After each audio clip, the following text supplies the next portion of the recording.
Hi everyone, it's Kara, and I am here today with part 3 of my altered book project. I am attempting to create a baby book for a good friend of mine who's having a little boy very soon, and this is the book that I picked out. The first 2 videos that I have already filmed and should have already uploaded by the time you see this were all about prepping the book itself. This one is going to be all about prepping my materials. If you have watched any of my other videos, you will have noticed that I'm all about getting organized and prepared before I start a big project. So that's what these first 3 videos are all about. So that by the time I actually sit down to do the project, all my materials are laid out, ready to go, and it's a much smoother process. So let me show you what I'm going to use and what I did to kind of prepare to get started on the actual inside of the book. So I don't know if I've said or not, but I'm going to be using the Bundle of Joy paper by Echo Park, and hopefully you can kind of see all the patterns up here. It's really cute. Like I said, this is for a little boy. I didn't actually have a lot of little boy things, so I did go out and get a few. Obviously the paper would be one of them. In addition to that 12 by 12 pack, I'm using a lot of the paper from the 6 by 6 Dots and Stripes that matches the Bundle of Joy, again by Echo Park.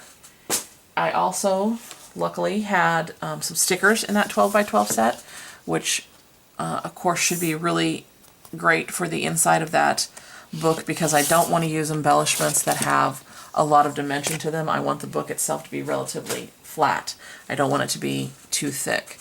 So what I did is I took that 12 by 12 paper and that 6 by 6 paper and I cut it down to 4 by 6 pieces. With the exception of the inside front and back cover, they're going to be a little different, and I'll show you those in a later video. But basically, I kind of did these pages and prepped the paper like I do for a junk journal. I cut them down to 4 by 6, although that's probably not going to be the size they stay at. I'll probably do a lot of die cutting and border punching and things like that. But this is the size I wanted to start with.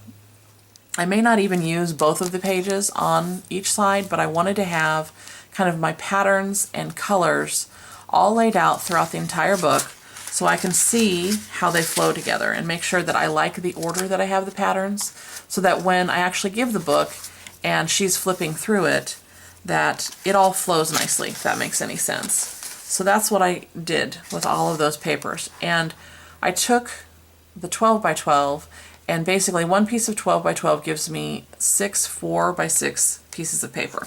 And of course, because this is, a pretty good sized book, I think when I'm all done with it, there will be around 50 pages if you count back the backs and fronts of the pages.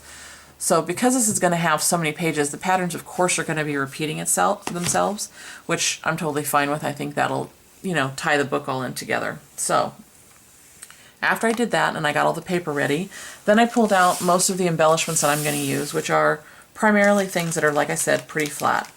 I do have some of these little houses, so I might use 1 or 2 of these, maybe on the cover. I haven't decided.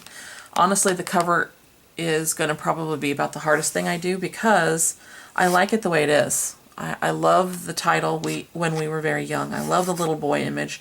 So I'm not thinking I'm going to do a lot to it, but I just haven't decided yet. So fingers crossed I figure that out. I also have some of these buttons from Recollection. Some of the colors should coordinate pretty well. I have these enamel dots, which if you haven't used them, you can see, hopefully. There's not much dimension to them. Now obviously I probably won't use these colors, but most of the rest of them will more than likely coordinate with those papers. I also bought this really cute little die from Memory Box that I'm going to be using, hopefully at some point, along with lots of other dies that I already have and need to be using. I have these little bags, some of which I hope to use in here, and these are from Webster's Pages. I think they coordinate color-wise with it. I cut down one of the 12 by 12 pieces of paper that came with the paper kit, and cut all of the journaling spots out, so I have all of those to decorate. I of course have some more that I have from different things, along with a couple of these little Snap Studio type things. And there's a lot of neutral colors in here, colors that'll coordinate. And I think those will be good too. And I have it in the small size and then of course the 4 by 6. So I can use those and cut those down. I have some more stickers. I think these are from My Mind's Eye, if I remember right. And then I also have this really cute chipboard set, layered chipboard set, which is actually for the Bundle of Joy collection by Echo Park. So that's all the materials I have out right now. Oh, I did also get a couple small stamps that I'll probably use periodically for like the date and the arrows and notes.